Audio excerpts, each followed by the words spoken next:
पुण्यामध्ये अजित पवार यांच्या राष्ट्रवादी काँग्रेसच्या नेत्याविरोधात बलात्काराचा गुन्हा दाखल करण्यात आला आहे। समर्थ पोलीस स्टेशनमध्ये गुन्हा दाखल करण्यात आला आहे। शंतनू कुकडे असे राष्ट्रवादी काँग्रेसच्या नेत्याचे नाव आहे। शंतनू कुकडे हा राष्ट्रवादी काँग्रेस अजित पवार गटाच्या एका सेलमध्ये अध्यक्षपदावर काम करत होते। त्याच्या विरोधात समर्थ पोलीस स्टेशनमध्ये गुन्हा दाखल झाला आहे। त्यामुळे पुण्यात एकच खळबळ उडाली आहे।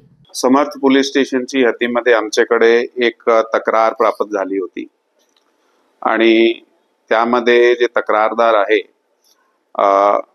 त्यांनी असे प्रकारची जे फिर्याद दिली की एक जे व्यक्ती आहे त्यांचं नाम आहे शंतनू कुकडे, शंतनू सॅम्युअल कुकडे।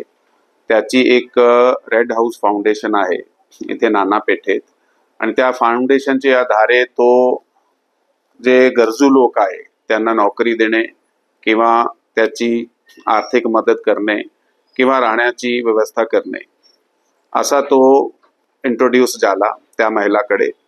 आणि इंट्रोड्यूस झाल्यानंतर मग त्यांनी त्या दोन महिलेला, ती आणि त्याची एक मैत्रीण होती, त्यांना आणून रेड हाऊस फाउंडेशनची एक जे त्याची प्रॉपर्टी आहे जिथे त्याचं ऑफिस चालते त्या ते राहण्याची त्याची व्यवस्था केली आणि त्या ठिकाणी राहत असताना ॲज पर फिर्याद त्याने त्या जे महिला आहे त्याचे बरोबर जे आहे ते अनैतिक संबंध जे आहे ते ठेवले।